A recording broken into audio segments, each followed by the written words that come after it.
1100 years ago, in the Southeast Asian jungle, an empire was born, the Khmer Empire. It ruled for 600 years, and it gifted the world with maybe its most iconic temple ruins. Only 800 years later, one of the worst tragedies in human history was perpetrated on its population by its leader in pursuit of a Marxist utopia. Every year, 2.5 million people come to Cambodia to see this country's beauty, its history, and its resilience. So now we've come to Cambodia to see what Cambodia was and what Cambodia is. And we invite you to join us. Top. Don't forget to breathe. Breathe. Also known as the killing fields. Every voice and word that's on your breath makes me hate this. That's one way to become a YouTube star. Breathe. Just breathe. I didn't even have any clue about it all. What you get, but I don't see how you could handle this stuff. There's an auntie who did it. Mackin' tourists. It's like you're doing Stairmaster. 'Cause I know this world is beautiful, but you So impressed with the resilience of Cambodia. I am made to be free.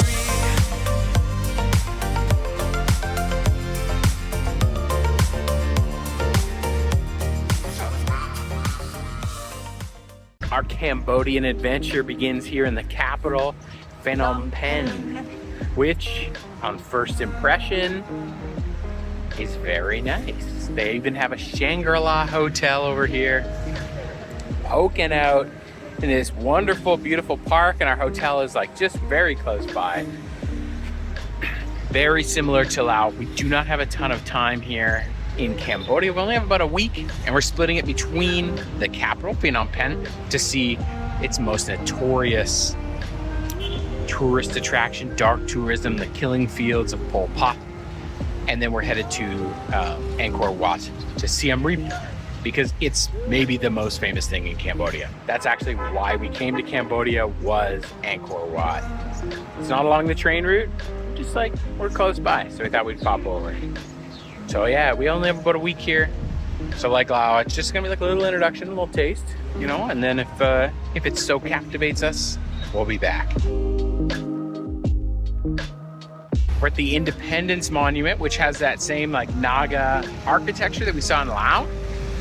Same Naga motif, that snake god that protected the Buddha while he was meditating.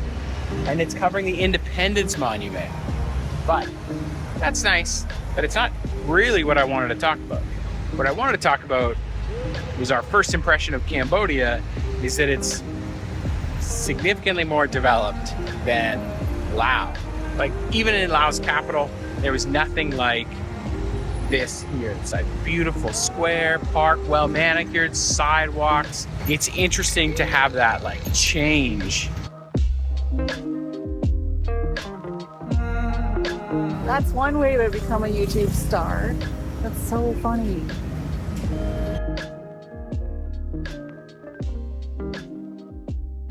In the late 1960s, Pol Pot's Khmer Rouge launched their insurgency, resulting in the capture of Phnom Penh in 1975 to become Cambodia's ruling government. They soon began a campaign of terror where in only a few short years, an entire quarter, 25% of the Cambodian population, or roughly 2 million people, would be exterminated in the misguided nightmare that was Pol Pot's pursuit of an agrarian Marxist utopia. In 1978, even the neighboring communists, the Vietnamese, had had enough and invaded Cambodia, taking its capital in just 2 weeks. The Khmer Rouge was once again an insurgency. That insurgency lasted from its government's collapse in 1979 until 1999, a mere 25 years ago. It's from here in the capital that most tourists interested in this dark history will visit two notable sites, the prison, S21, and the notorious killing fields, which are the two locations that we're visiting today.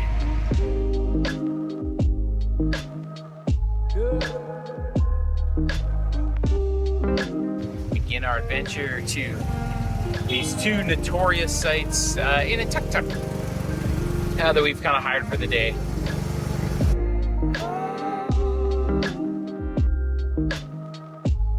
Arrived to the first stop of the day here for us, the Chung Uk, which is probably said terribly, Genocide Center, also known as the Killing Fields.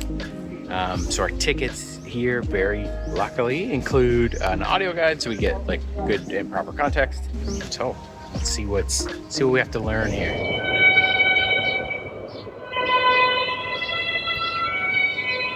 Hello, my name is Ross Kosal. I'd like to thank you, first of all, for coming to the Genocide Genocidal Center, known to many as the Killing Fields.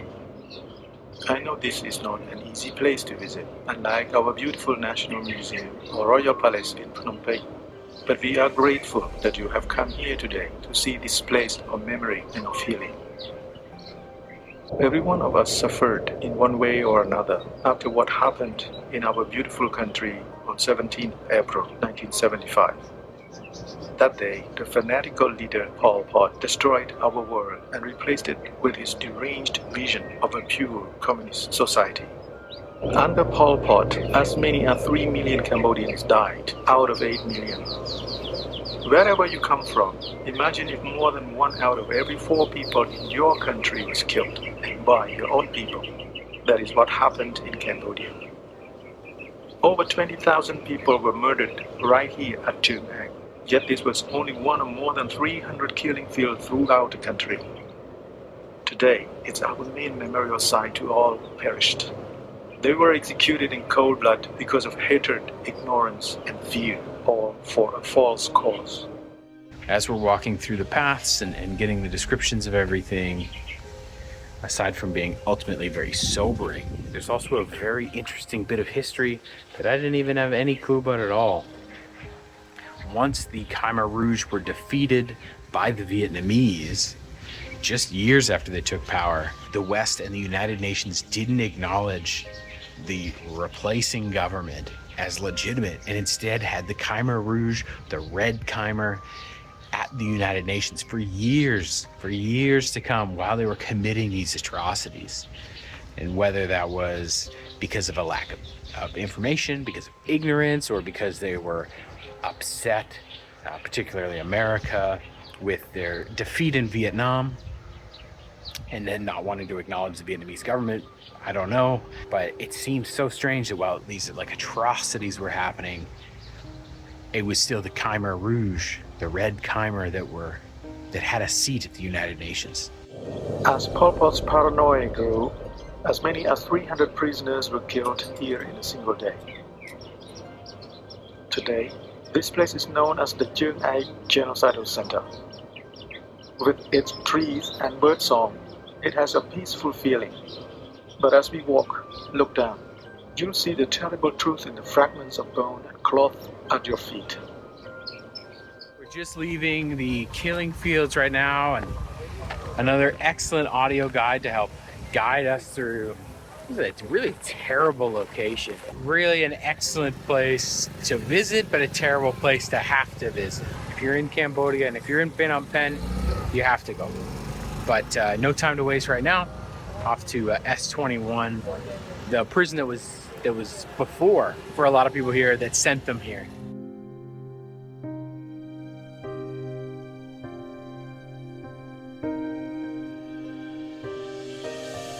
Beneath the barbed wire fence, we start our next location here in our memorial museum, Genocide Memorial Museum of Cambodia, at the former school turned prison, now turned, of course, Genocide Museum S21, where a lot of people from here were sent to the killing fields. So we got audio guides again.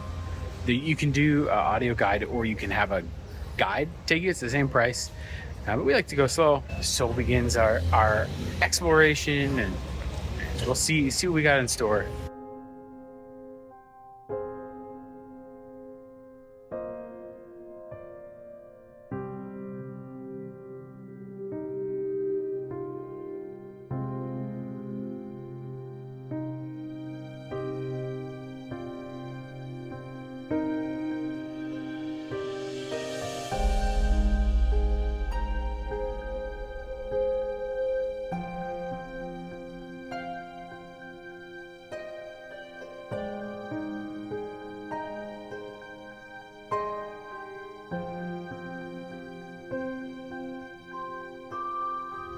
So that's our day at the prison S21 and the killing fields. It was a lot of information, good information, but it was quite overwhelming.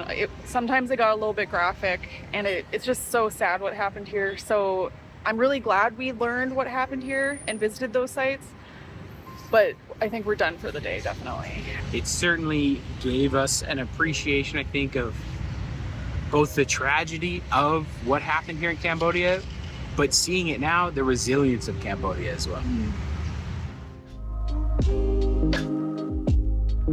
We're here in front of the Vietnam-Cambodia Friendship Memorial. It's a wonderful statue, and it's dedicated to the Vietnamese military in the Vietnam when they invaded Cambodia to essentially oust the Khmer Rouge. And it just says, thank you for saving us from this genocidal regime. And something I think that's really important and really interesting to note, something that kind of dawned on me yesterday, was a lot of tragedy we think of as being sort of very far in the past. But this is so recent that if you were born in 1975 when the Khmer Rouge took place, you're 49 years old. This wasn't a long lost history. This wasn't even the 75 years ago, just over 75 years ago, of the Second World War. This was like our parents didn't have a childhood. And so just like imagine the underlying pain and suffering and trauma that exists like immediately, like presently in the country. And then to see what sort of Cambodia is right now, it's what I said yesterday. It's astonishing, the resilience of this country, considering the entire country went through like a savagely traumatic experience. It's like everybody who lived through it is still alive. Like, it's just crazy to think about it. And super, like, it's astonishing. I'm so impressed with the resilience of Cambodia.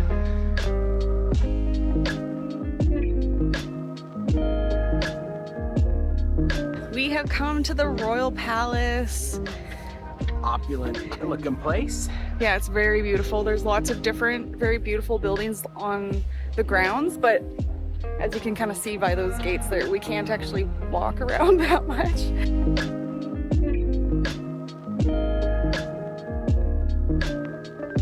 The throne room here is open to look inside, but you can't take pictures, and there's like ladies who could like come in around and like there's an auntie who hit a smacking tourists. Smack the tourists.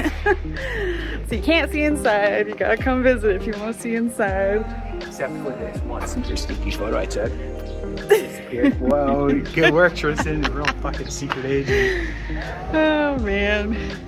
Yeah, it's all very beautiful here, but so much is blocked off. Like, I thought we were gonna spend more time here, but I don't think there's enough to even see, really. Architecture-wise, we learned this on the tours yesterday. There's this common motif where you have a naga, a snake, sort of mythical snake god being, above a garuda, which is another kind of like a mythical bird. They're natural enemies, and so having them in proximity shows peace, and they include it as a motif in a lot of architecture.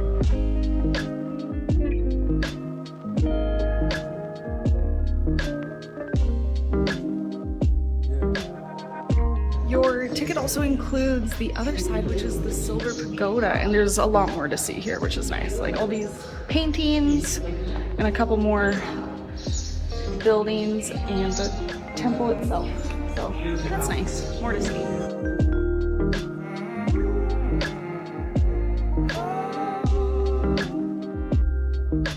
So these images show different like battles and stuff between gods, and we don't really know any of the information, but like here's some like fish, and then they were fighting some monkeys before. Yeah, we're just walking around looking, taking in the stories that we don't understand.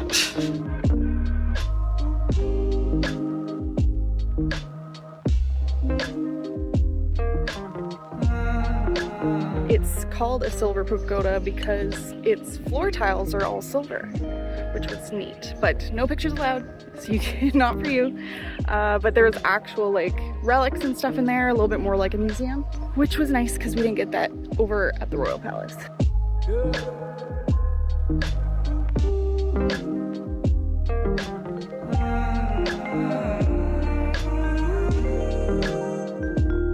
We're just down at the night market getting some dinner, and we have a really good system here.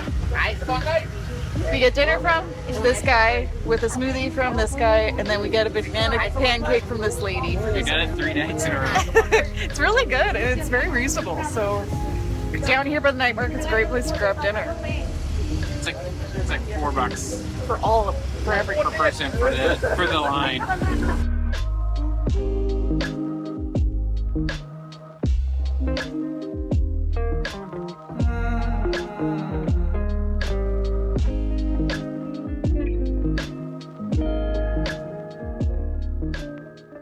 You rejoin your intrepid adventurers here in a tuk-tuk in the new city of Siem Reap, and we're here for the same thing that every tourist that comes to Cambodia is for. We're going to Angkor Wat, which is that famous, super famous, iconic temple. It's even on their flag. It's why everybody comes to Cambodia, so it's what we're doing today.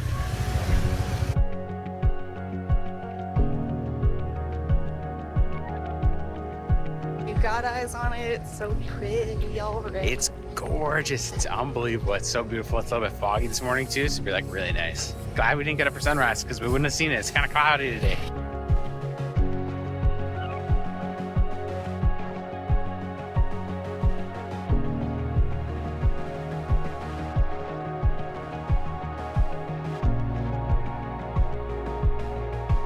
Walking up to the complex is so kind of like breathtaking because of the water on both sides. It's so beautiful. It looks like it gets better. Oh, it does.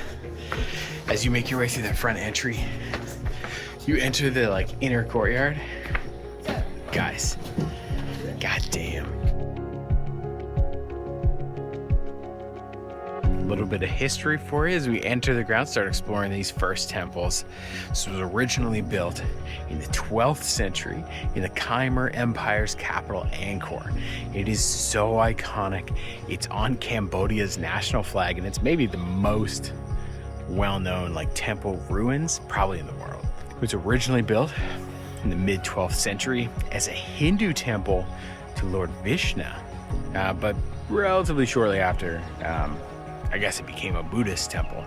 And now it's Cambodia's most famous tourist attraction, and I think rightfully so. We're just getting our introductions here, but so far. Apparently the government keeps arresting people because people keep getting naked here. I don't. And even on the tickets, it's like, guys, keep your fucking clothes on. It's so iconic. It's so iconic, you know, you just have to know. I heard a tour guide mention that these are actually bullet holes, and there's a couple. You can see them in a couple locations on this pillar as well, from what was ostensibly the Vietnamese liberation from the Khmer Rouge. Ooh, I didn't know that they fought battles here at Angkor Wat. The Battle of Angkor Wat. Somebody fought in that. Crazy.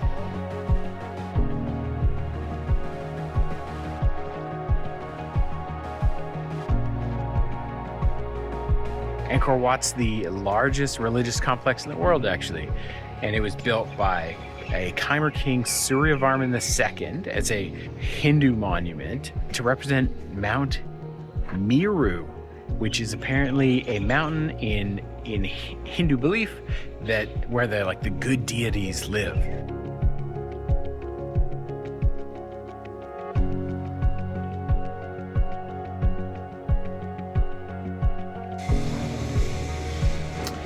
Every set of stone boobs in this whole temple has been polished by everybody touching them. Worn off. Stop touching. Freaking go to horny jail, guys. They're just stone. Mostly neglected during the 1500s, Angkor Wat was rediscovered 150 years later. It's a city of stone under the jungle by the Portuguese. Angkor Wat is now Cambodia's largest and most visited tourist site. Something that people might not know is that Angkor is actually one giant ancient city with many temple complexes within it. Angkor Wat is the central temple. By the east gate, we notice people going to Prohm, which is another famous temple with like the tree growing out of the top of the ruins. But we have a tuk-tuk to take us there, so we are not walking today. But east gate is the way you can go if you don't have transportation. We're done here at Angkor Wat proper, but we have to be. We've only been here for about 2 hours, but we have a lot more to see today, and only so much daylight to see it. We only got the 1 day pass, so off again we go. But Angkor Wat is gorgeous. Oh my gosh, it's beautiful. There's a reason it's so popular. As Tristan said, we got the 1 day tour. You can also get a 3 day and a 7 day ticket, but we just don't have the time for those or the budget. But people say those, at least the 3 day ticket is really nice to have so that you can slow down and take your time and even see more than we will be able to see in 1 day. So if you have the time and budget, 3 day might be a good way to go, but we're just doing the 1 day.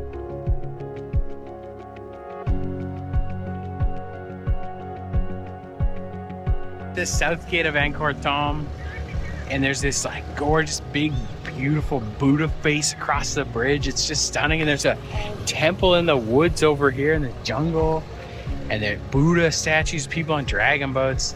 Because it's like exactly what you want Cambodia jungle to feel like. It's exactly that. Set out on this adventure up this temple. Here's how steep it is. You can touch like 4 stairs up at arm's length, standing straight up.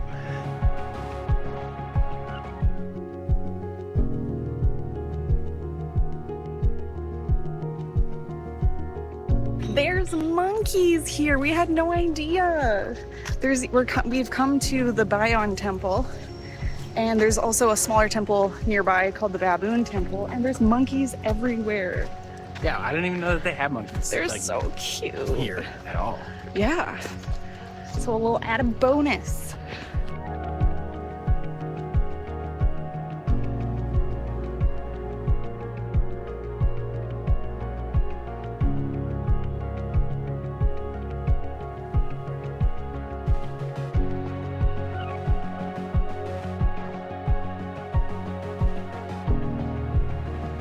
This one feels like the frickin' Jungle Book.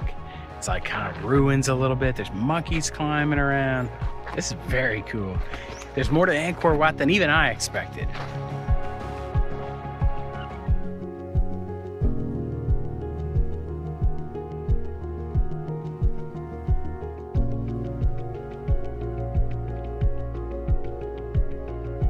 This is a common thing we've seen all through these complexes, is people getting wedding photos taken. And some are in traditional dress and some are in like Western wedding dress. It's just like, you couldn't ask for a better backdrop, man. Oh my gosh.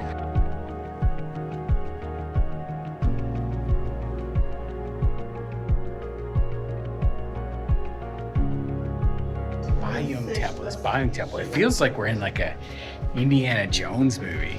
It's really cool. It's got such a cool vibe to it. Yeah. The best way I can describe it, if the other one felt like the Jungle Book, this feels like Indiana Jones.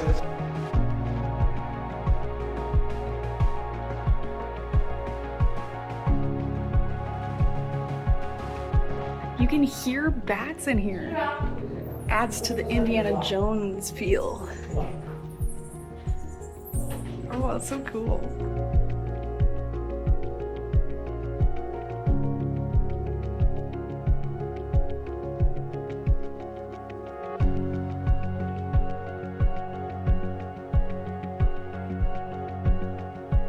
So we have a small tour and a big tour today. The small tour includes Angkor Wat, Bayon, which we were just at, and Prohm. But now we're gonna do our big tour, which includes more temples that are more out farther. We have not gone to Prohm yet, as you have not seen that, but we'll be going back later. This bridge is really cool because you have your Naga that goes across, but then each of these is people holding it up.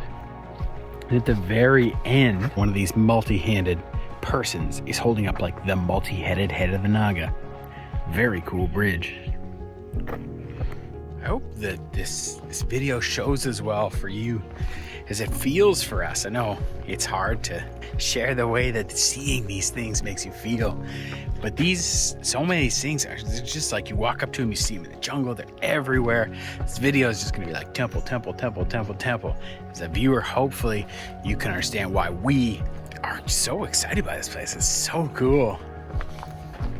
It's just, it almost like everything, even though there's other tourists around and everybody's been here, it all like invokes this like sense of adventure that you get. Like, it's just really cool.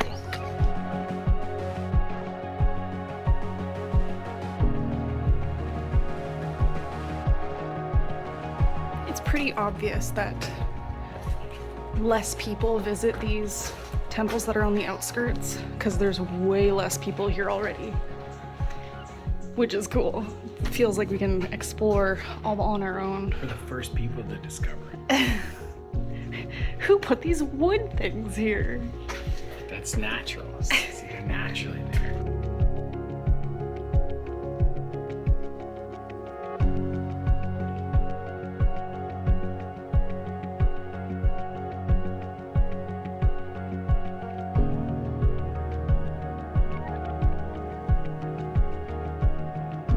We're so tired already.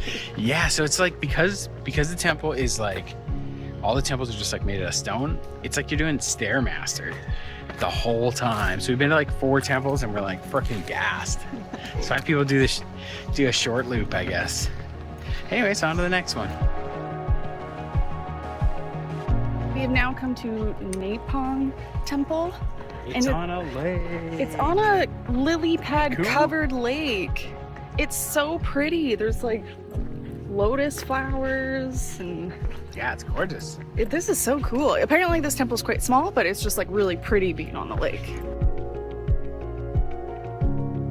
Something that's really nice, especially when we're walking around these jungly areas, is that there's like no bugs except for butterflies and dragonflies, which are lovely. But yeah, there's not very many mosquitoes or anything. Mosquito, no. I might have seen one, but Oh, I think they're DDTing all this water. oh no.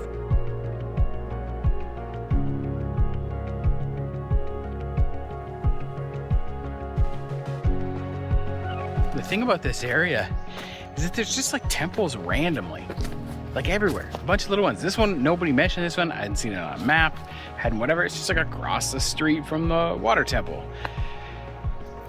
And here it is, just sitting beautifully in a little mode of its own.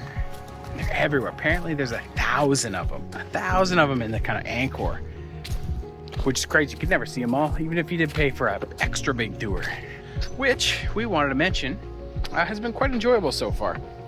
So there was the 2 tours that we mentioned that they offered. The small tour, which is just the 3 main sites. The big tour, which is the 3 main sites. And then the ancillary stuff. It costs us $30. For the tuk-tuk. For the tuk-tuk for the day, but we think it's well worth it. Oh, You know, for sure. Maybe you could get it cheaper somewhere or something. I don't know. We just went to our hotel. They said, are you going to Angkor Wat? Yes. Do you have tickets? Yes. Do you want tuk-tuk to take you around? We said, yes. And they said, 20 for this one, 20 for this one, but do them together, it's 30. And we just said, okay. Yeah. And 'Cause the entrance fee for all of Angkor for one day is $37. Yeah. If you get the 3-day, it's $62. I don't know how much the bigger one is, but If you got the ticket for everywhere and you just did the small tour, there's you lots. still have entry for the other stuff as well. So if you're gonna come, it's not cheap. You might as well make use of it. Yeah, Make for use sure. of it, and especially if there's 2 people, it's just $15 extra. Makes it about $50, $50 US for seeing Angkor Wat. I mean, that's why you came to Cambodia. We can be cheap sometimes, not so cheap we're gonna miss out after coming across the entire world. So if you're gonna come, we think you should take a tuk-tuk. That's the best way. I wouldn't want to be walking around. Yeah. We're already exhausted just up and down steps and temples. Get a tuk-tuk and do as big as you can. Oh, there's baby chicks. Oh yeah, little animal tour. Another stop. Did I already say this? Oh my gosh, my hair. Another stop. You know what my hair reminds me of? Another beautiful temple. And we've been to them all. Okay, Another stop, another beautiful temple. It's nice the ones in the big tour are a little bit more in ruin, but it makes them feel More authentic. Like we found them ourselves. more old. We're regular Indiana Joneses here. Yeah.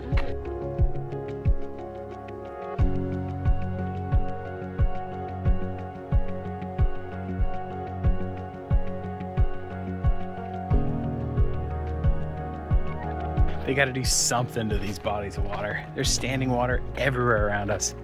There's not a mosquito to be seen. I'm not unhappy about that.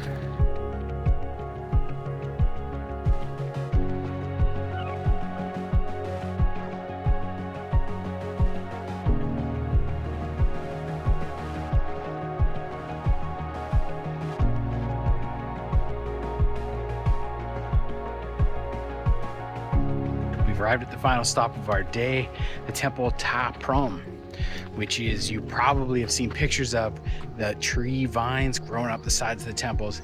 I thought that was at Angkor Wat until like a couple days ago, but no, it's a totally separate temple, and it's Ta Prohm, and it's our last stop of the day. Maybe the best for last. No, the best was first. Maybe the second best is last. We'll see. Everybody's gathering around for a picture with the famous tree root over the temple walls. I mean, admittedly, it's pretty. I get why people like it. We've seen other trees growing over ruins, but the trees have been cut down, so this is one where the tree is still alive. They left it alive.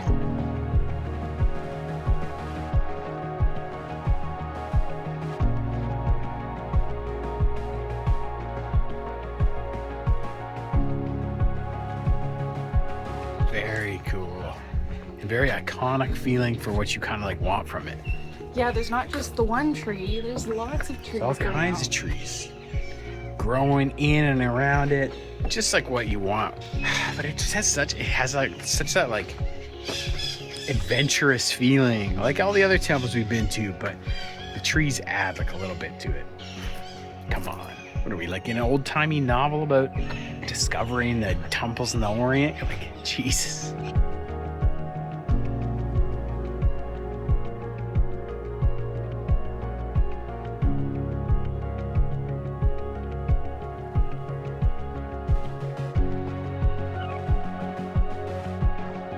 We are done exploring temples today.